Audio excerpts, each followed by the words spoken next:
Bismillahirrahmanirrahim. Assalamualaikum warahmatullahi wabarakatuh. Waalaikumsalam.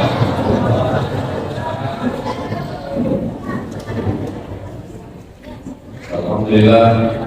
Allahumma shalli ala sayyidina Muhammad wa ala ali sayyidina Muhammad.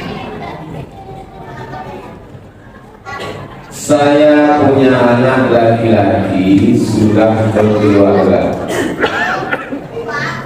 Ketika saya nasihati, dia membantah karena merasa pendidikannya lebih tinggi. Apakah saya tetap menasihati atau bagaimana Pak Ustaz? Man ala salasa banatin, siapa yang mengasih makan anak, fa'adabahunna, mendidik anak, wa zawwajahunna, menikahkan anak, wa ahsana ilaihinna, buat baik sampai mati. Mendidik anak tidak ada batas menikah.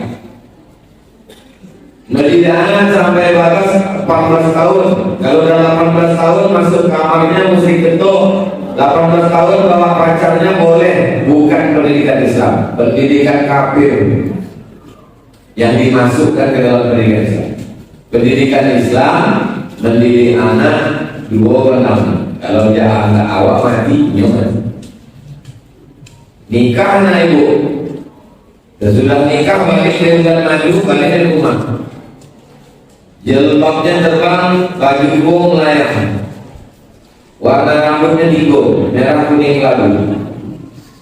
Maka ibu, bapak wajib memanggil laki yang menantu. Sini sebentar, saya tanya. Dulu ang datang ke situ, kan pakai peci, aku makan dulu. Dulu waktu sebelum makan, Pak Gua kan nyuruh istighfar. Astagfirullahaladzim, asyhadu an la ilaha illallah, wa asyhadu anna Muhammadar Rasulullah. Itulah maka kami nikahkan anak kami. La ta'ata li makhluqin fi ma'siyatil khaliq. Tidak ada ketaatan kepada makhluk, kepada suami kalau menyebabkan maksiat kepada Allah Subhanahu wa taala. Wajib taat kepada suami kalau suaminya taat kepada Allah dan memerintahkan sesuai dengan perintah Allah. Jadi seorang ibu ataupun ayah, walaupun dia teman istri, anaknya sekolah sarjana S1, S2, S3, doktor, maka wajib mengasih nasihat. Anaknya buat zina, mama, anaknya makan riba, mama, maka dia wajib mengasih tahu. Tak boleh diam. Asal itu anil haq, setan nafas. Diam menengok perbuatan salah, setan bisu. Ibu bapak jangan takut. Jangan takut pada anak. Bagaimana orang tua Ustaz Somad ke diri Ustaz Somad? Aku tinggal sama Mahmud yang meninggal umur 70. Di bawahnya si kawan.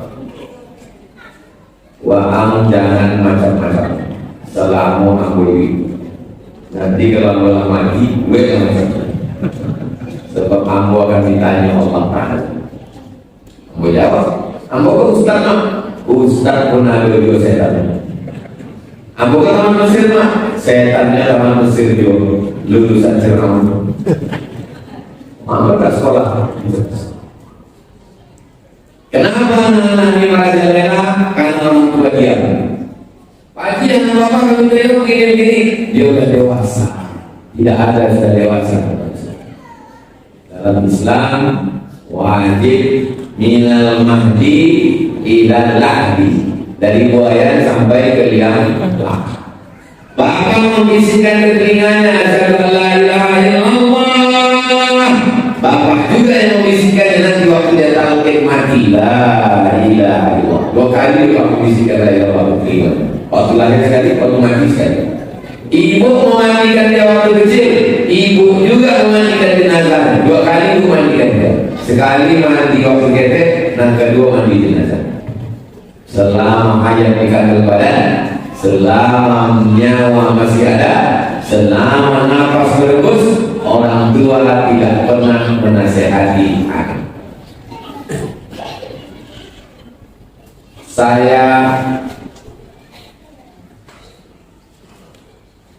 Banyak melihat fenomena sekarang pejabat pemangku kekuasaan melakukan kezaliman kepada rakyat. Itu kan sekarang, tapi dulu. Firaun dulu sekarang. Dulu. Namrud dulu.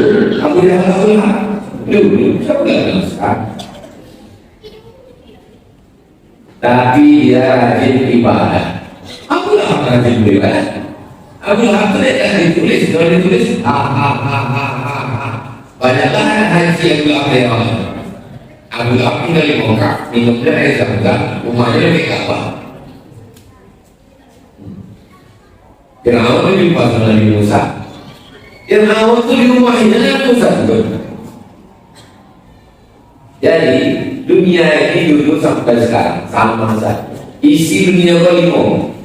Pertama, penguasa yang zalim, Firaun. Orang kaya, bakhil, korup. Orang cerdas tapi menjilat, Firaun.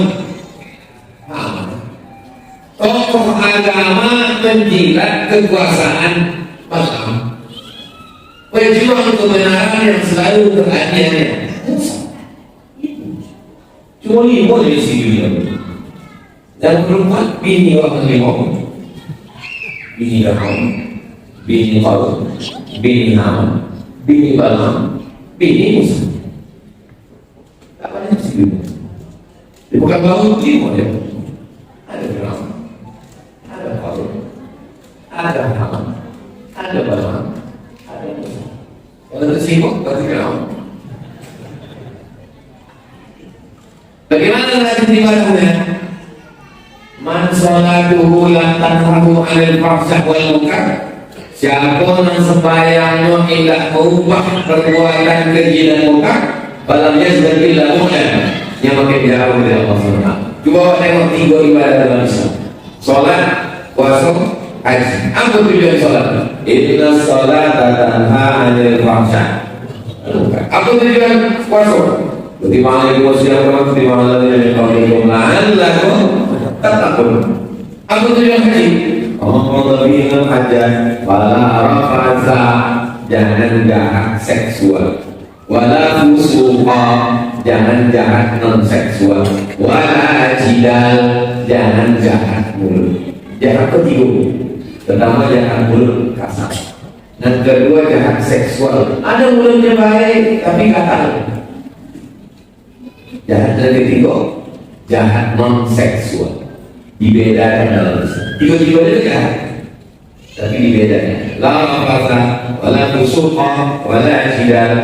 Ibadah bukan selagi balik Makkah. Ibadah bukan hitam koneng tersebut. Ibadah mempengaruhi perilaku perbuatan. Saya pernah berdoa mati-matian tahajud tiap hari. Di awalnya saya berhasil tapi gagal. Akhirnya saya kecewa sama Allah. Bagaimana caranya bisa kembali ke jalan yang benar dan husnuzon kepada Allah? Hubungan kita dengan Allah itu bukan hubungan karyawan dengan direktur. Hubungan karyawan dengan direktur, kalau masuk jam 8 kalau jam 4 gajinya 2 juta. Kalau tambah lembur 5 juta. Kalau kurang komplain. Hubungan awal dengan Allah tidak begitu. Kalau ada saya sholat Pak, puasa Pak, rezeki saya segini. Tetangga saya tak sholat tak puasa, rezekinya kok lebih banyak. Berarti dia menyembah direktur. Kan memang. Kalaulah banyak ibadah menyebabkan lebih baik, berarti Nabi Muhammad mestinya lebih kaya daripada Abu Lahab. Maka mestinya Fir'aun, Nabi Musa lebih berkuasa daripada Fir'aun. Nabi Musa mestinya lebih kaya daripada Fir'aun. Nabi Ibrahim mestinya lebih berkuasa daripada Namrud. Tapi kenyataannya yang berkuasa Namrud, Fir'aun, Abu Lahab. Berislam ini meluruskan cara berpikir. Banyak ini orang fenomena hijrah. Hijrahnya pakaiannya bisa. janggungnya bisa, jubahnya bisa, utangnya tidak ada. Dan di bawahnya juga. Sesudah nikahnya komplain ke Ustaz. Saya sudah sholat, saya sudah berpikir hubungan kita dengan Allah itu dua. Pertama husnul dzan, yang kedua ridho. Itu guna. Mahasiswa, saya mau Ustaz, dia yang saya antar, dia yang saya bantu kuliah, dia pas giliran sudah yang lahir yang menikah sama dia. Ridho, husnul dzan. Dari mana datang ridho? Kan husnul dzan. Dari mana datang husnul dzan? Karena ma'rifatullah, mengenal. Tak kenal maka tak sayang. Kenapa bapak tak marah sama ibu? Karena bapak kenal saya. Kenapa ibu tak marah sama bapak? Karena kenal. Maka mengkaji wujud tidak paham wala fatul hawadis ya binafsi badan yang berdoa kepada ilmu ayat sama pasal kalam. Minta ustaznya dari DTW mintakan ustaz dari DTW mengajar risiko kajiannya ma'rifatullah wujud tidak paham supaya kenal dengan Allah. Setelah kenal dengan Allah, tahu bahwa keputusan Allah ini baik untuk awak dan kita menerimanya dua. Yang pertama husnul dzan, yang kedua ridho. Ridho itu gimana? Ridho itu mayat dimandikan orang pemandi jenazah, waktu dicucuk hidungnya melawan tidak? Nah, itu kan kalau masuk melawan kan? Tapi bukan gara-gara itu lalu awal lalu kita semuanya tidak beramal, bukan berarti besok pagi bapak tak kerja, ditanya oleh ibu bapak tak kerja, itu kan ridho bohongan. Itu maksudnya kita bekerja, berusaha. Kalau sesuai keinginan awak dengan kenyataan, berarti Allah ingin awak bersyukur. Kalau tak sesuai keinginan awak dengan kenyataan, berarti Allah ingin awak bersabar. Dua-duanya elok. Apa yang elok bagi awak bukan menurut kita. Yang elok bagi aku bukan menurut saya, menurut Allah. Itulah makna inna sholati wa nusuki wa mahyaya. Anak budak kecil 5 tahun minta pisau, tidak perlu. Wah minta pisau. Ibu kasih tidak? Tidak. Menurut anak itu dan elok pisau, menurut ibu pisau dan elok. Yang terjadi menurut anak, menurut ibu. Menurut ibu, bagi anak tak elok, bagi menurut ibu elok.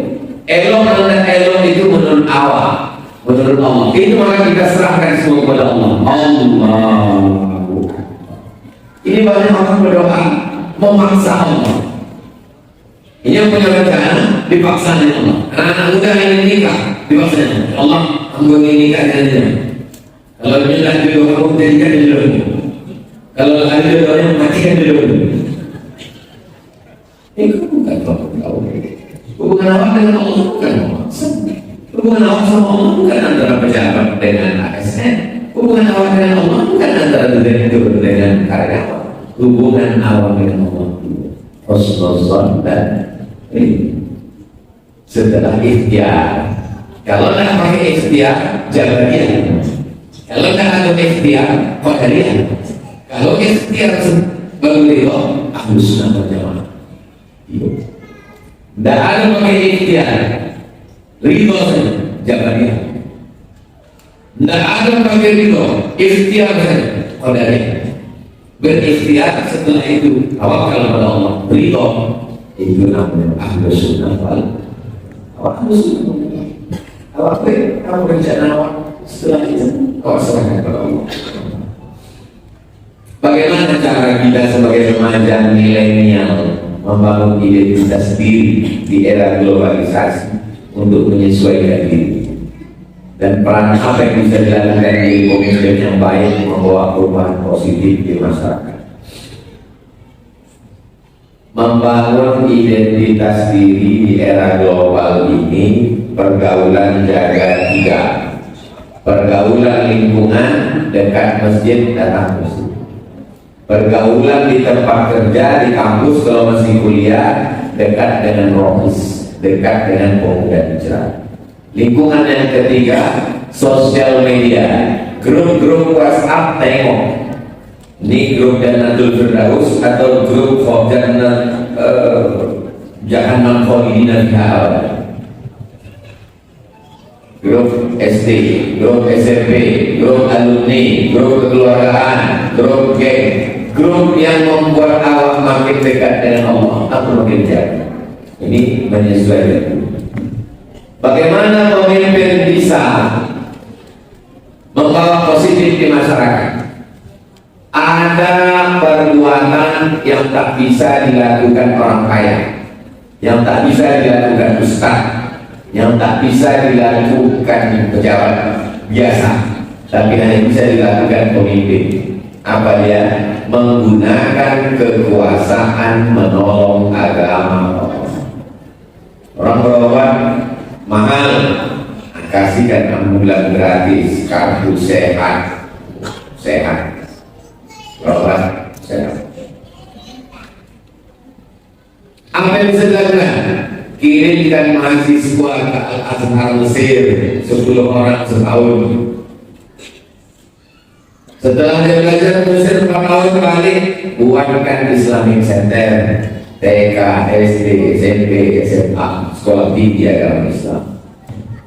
Itu tak bisa dilakukan pegawai biasa, tak bisa dilakukan ustaz, tapi bisa dilakukan orang yang punya kekuasaan. Kalau orang mengatakan kekuasaan ini haram, politik ini jahat, nanti ada orang sekuler, ibarat komunis, ateis, agnostik, Syiah, Wahabi, Khawarij sebelumnya, mesti dipegang orang Ahlus Sunnah wal Jamaah.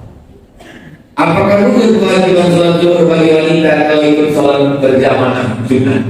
Ibu yang mendengar khutbah tadi, setelah itu sholat Jumat, maka ibu tidak sholat zuhur lagi. Tapi ibu sholat zuhur, sholat Jumat tidak wajib. Kalau ibu tadi dengar khutbah, ikut sholat Jumat, ibu tak sholat zuhur lagi, karena sudah diganti dengan Jumat. Di Makkah perempuan sholat Jumat, di Maroko perempuan sholat Jumat, di Mesir perempuan ada sholat Jumat, berita banyak. Kenapa perempuan tak wajib sholat Jumat? Kalau perempuan sholat Jumat, balik Jumat lakinya dah tinggi, tak ada makan siang. Itulah kenapa ibu di rumah sholat zuhur. Apakah boleh wanita rutin mengikuti sholat Jumat setiap pekannya? Anaknya tak ada, suaminya meninggal, dia sudah tua, di rumah dia sendirian, datang dia sholat Jumat, duduk dari belakang mendengarkan sholat. Suaminya ada, nanti pulang sholat Jumat mau makan, dia ikut sholat Jumat, balik suami mau makan, tak ada. Dia mau sholat Jumat, suruh Ustaz Somad, boleh pakai. Terakhir, apa diberitahu jam 1.30 di sini mengenai jamaah kosong dalam perjalanan. Apakah kita gunakan keringanan sementara perjalanan kita berwisata? Pertama, perjalanannya bukan maksiat. Yang kedua, jaraknya jarak kosong sholat. Dalam kitab Al-Fiqh Islami Wadilatul 88, sekian 89. Dalam fikih Sulaiman Rasyid 82. Ada Nabi 82, ada 85, ada 87, ada 89, ada 90. Terserah ini. Perjalanannya 82, 83, 88, 89. Tidak maksiat, baru boleh kosong. Kami pergi berwisata.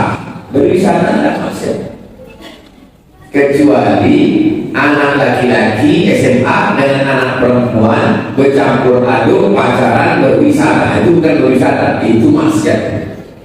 Ini jamaah masjid. Jamaah masjid Al-Rahman kata 50 pergi ke Danau Toba, sewa bis, berangkat, bukan maksiat. Menengok alamnya kita, pergi ke Bukit Tinggi, tidak maksiat. Jangan lewat 82 km kosong. Zuhur 2 rakaat, asar 2 rakaat, isya 2 rakaat, maghrib tetap 3, subuh tetap 2. Setiap waktu sholat memungkinkan kita untuk berhenti karena masjid juga banyak. Inilah sebab hukum qasar itu bukan naik mobil atau naik untung, bukan naik. Maka bagaimana sekarang? Kau tak kau nyaman? Tak qasar, sudah qasar Pak Ustaz. Sekarang naik mobil. Inilah sebab hukumnya bukan mobil, tapi safar, musafir. Asal ada musafir, walaupun naik private jet, walaupun naik helikopter, walaupun naik burung, bukan masalah naik unta atau naik burung. Kalau naik unta kosong, kalau naik mobil tidak.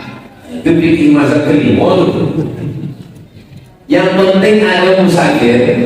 Dan kedua jarak kosong sholat 82 km, maka dia ambil rukhsah. Tapi kalau ada yang mengambil itmam dibuatnya sampai, tidak salah. Tapi dalam mazhab Syafi'i, Allah suka kalau Allah ambil rukhsah.